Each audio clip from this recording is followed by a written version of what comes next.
Trump and his yes men have crossed a line that I never in my entire life thought I would see in America or my children's life or my grandkids' life. They froze food assistance to an entire state. Again, by the way, I mean, he is using hunger as leverage, and it should basically piss everybody off, and it should alarm every single American in this country. The Trump administration has frozen federal food assistance funds to Minnesota, citing allegations of fraud and, ongoing review. The program affected here is obviously SNAP. And that food assistance is like the program that families rely on to buy groceries and feed their kids. And it's important to be clear, this is about, what that means in real life. Because if you've never been on SNAP before, you do not know how scary this situation really is. And just imagine being starving. In case you haven't felt this way, because I have.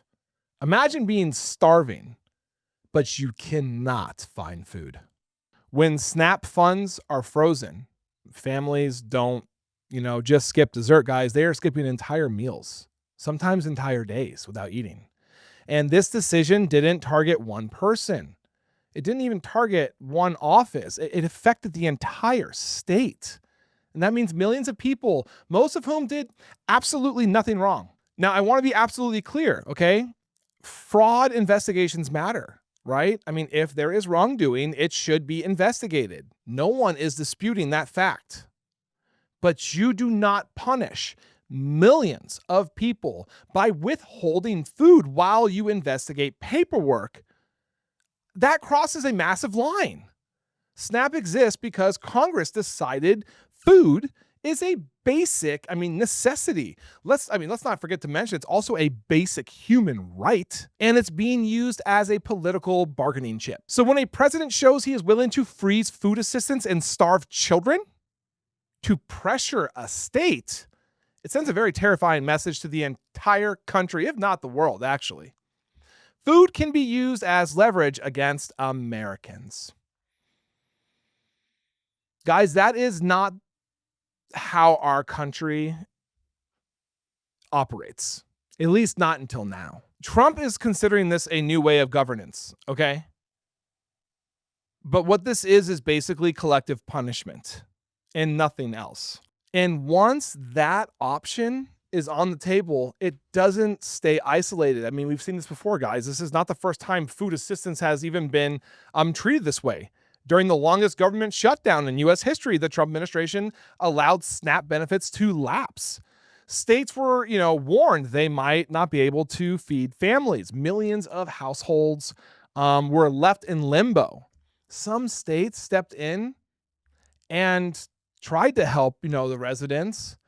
And instead of relief, those states were criticized and targeted for providing aid without federal approval.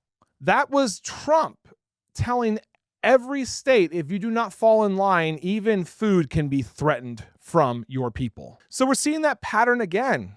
Minnesota is a blue state. It has clashed with the administration on many policies. And now food assistance is frozen over alleged fraud with no regard for, immediate harm to families. Here's the part people need to understand. You do not have to live in Minnesota to be at risk of this, okay? Because once a president is basically willing to withhold food, every state, especially blue states, and millions of Americans become vulnerable to the exact same thing. Political disagreements are starting to turn into survival threats. Basic needs become, tools of punishment, and this doesn't just hurt low-income families. It destabilizes entire communities. Children who rely on school meals, seniors living on fixed incomes, disabled Americans, disabled veterans, local grocery stores, the local economy. Food assistance is not charity. It is a literal infrastructure, okay? And when you break that infrastructure, you are breaking the communities. You're breaking the people. We have moved from enforcing rules to using hunger as a political weapon. And this matters right now because once food becomes negotiable, nothing is off limits. A government that's willing to go withhold meals to make a point will always find new ways to apply other pressures. And once hunger becomes an acceptable tool of punishment here in America, we are no longer living in a free country of any kind. Thank you for watching. I am Jared Zisser, and this is Ring of Fire. Please like, comment, and subscribe, and turn on notifications to make sure you are informed about everything important in progressive politics today. And if you are looking for fact-based independent reporting all day, every day, follow me here on Instagram or here on Facebook. See you in the next video.